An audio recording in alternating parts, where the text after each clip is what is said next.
नबी मुकर्रम सल्लल्लाहु ताला अलैहि वसल्लम ने इरशाद फरमाया, सलासुन मुनजियातुन व सलासुन मुहलिकात।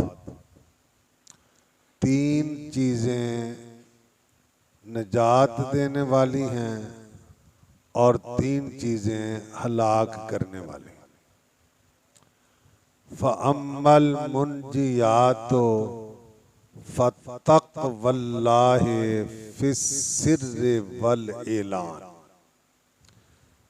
जो नजात देने वाली चीज़ें हैं उनसे पहली चीज़ मेरे आका ने बयान फरमाई कि ज़ाहिर और बातिन में अल्लाह से डरना। लोगों के सामने हो तब भी अल्लाह से डरे, तन्हाई में हो तब भी अल्लाह से डरे। जो लोगों के सामने गुनाह नहीं करता, तन्हाई में कर लेता है, इसका मतलब है कि वो अल्लाह से नहीं डरता। अल्लाह तो हर जगह देखता है। दरे बस्ता चेसूद आलिमुल गैब दानाए निहानो आशकारा।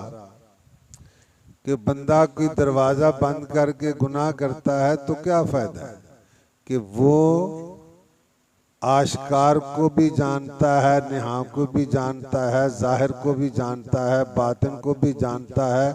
कोई दिन के उजाले में करता है उसको भी जानता है, रात के अंधेरे में करता है उसको भी जानता है, बरसरे मजलिस उसको करता है उसको भी जानता है, गोशाए तन्हाई में करता है उसको भी।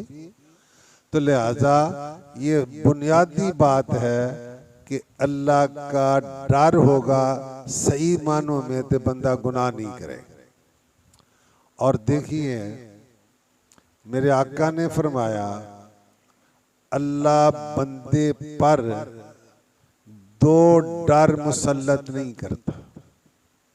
यानी जो इस दुनिया में अल्लाह से डरता है उसे क़यामत में दिन कोई डर खौफ नहीं होगा। ला यहज़ुनुहुमुल फ़ज़ाउल अकबर, कुरान है ना, बड़ी से बड़ी घबराहट भी उसे गमज़दा नहीं करेगी। वततलक़्क़ाहुमुल मलाइका, बल्कि बंदा कब्र से निकलेगा तो फरिश्ते उसका इस्तकबाल करेंगे। कौन? जो दुनिया में अल्लाह से डरता रहा। और फरमाया दो अमन भी बंदे को अल्लाह नहीं अता करेगा। ये जो दुनिया में नहीं डरता है उसे आखिरत में अमन नहीं होगा, क़यामत में डरना होगा। इसलिए पहली और बुनियादी चीज़ मेरे आका ने क्या फरमाई? अल्लाह से डरना, सिर्रन व अलानियतन, जाहिर भी और पोशीदा भी। और दूसरी बात वल कौलो बिल हक के फिर रिज़ाए वल गज़ब। चाहे बंदा किसी से खुश हो या किसी से नाराज हो, सच्ची बात करना। आमतौर पर देखा गया है कि मसलन एक महकमे की दूसरे महकमे के साथ लड़ाई हो जाती है तो किसी ने ये नहीं पूछना गलत कौन है सही कौन है, उसने अपने महकमे का साथ देना। अब तो कम हो गया, पहले हम अमूमी तौर पर तालिब इल्मों की और बसों वालों की लड़ाई बहुत होती थी, अब कम सुना है।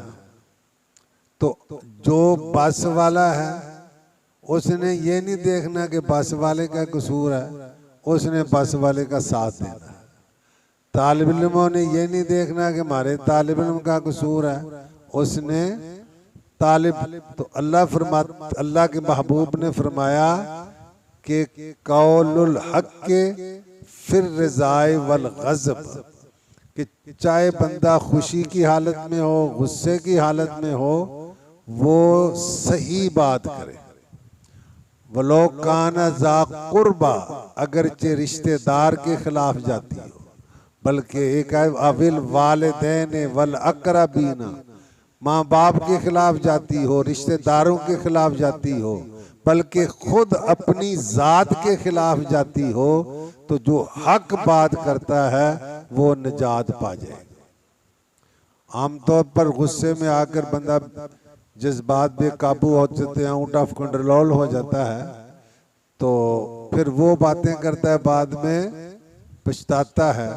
मगर पछताना गुस्से के इलाज नहीं, बल्कि मेरे आका ने क्या फरमाया, लैसा शदीदो बिस्सुरा, बहादुर ताकतवर पहलवान वो नहीं जो किसी को पिछाड़ दे, ढा दे। आमतौर पर बड़ा पहलवान उन्हें कहते हैं कि जरा किसी को ढा दे, तो हुजूर ने फरमाया हकीकत में वो पहलवान नहीं जो किसी को पछाड़ दे।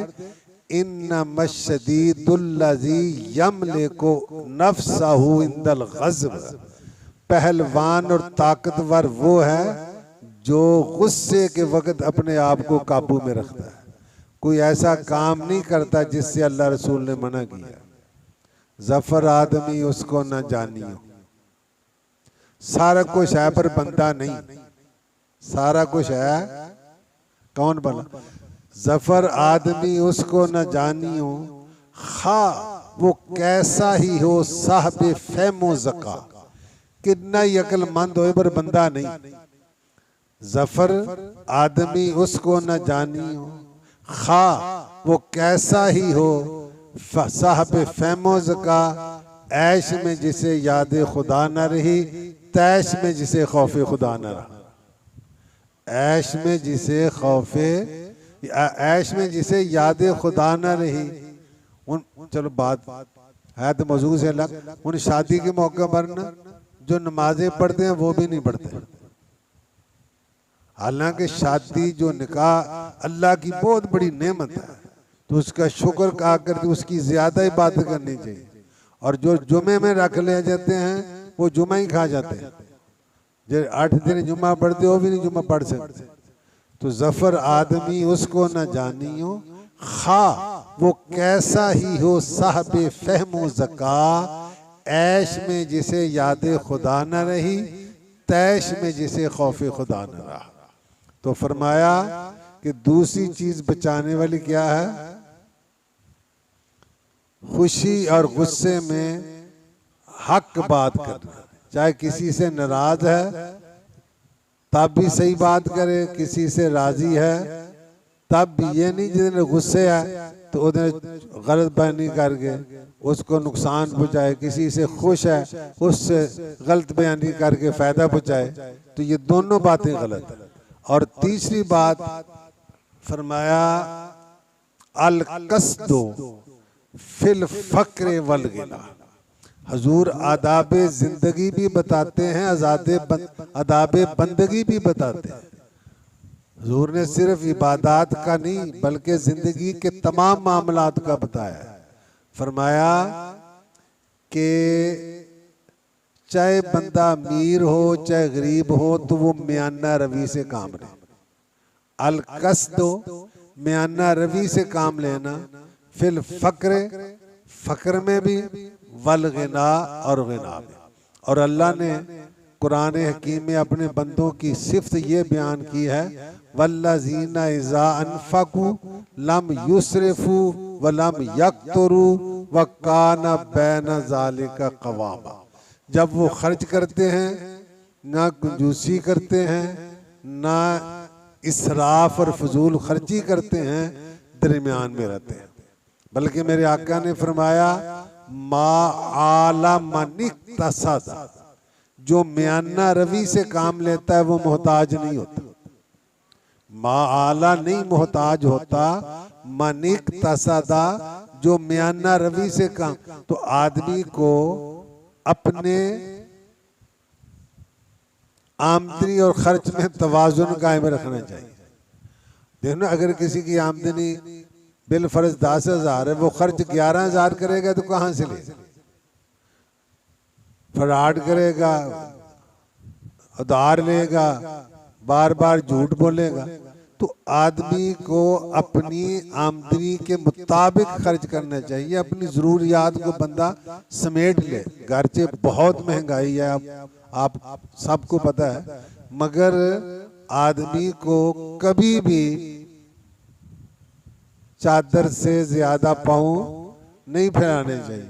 आम रूटीन में तो नहीं, लेकिन शादी के मौक़ों में होता है कि जो साहब हैसियत हैं वो तो हैं, जो दरमियाने दर्जे वाले हैं ना वो ज़्यादा फंसते हैं, वो निचलों के साथ रलते नहीं, मिलने को अपनी इंसल्ट समझते हैं और ऊपर वालों के साथ मिलके क्या कहते हैं पंजाबी च कि नक रखान वास्ते लक तड़ा लेंदे कि नक रह जाए भावें लक टुट जाए, सारी जिंदगी कर्जा नहीं मुकता। तो अब वो तो एक आन की घड़ी मामला होता है, वो शायद खत्म हो जाए, मगर वो लेना देना सारी जिंदगी का साथ है।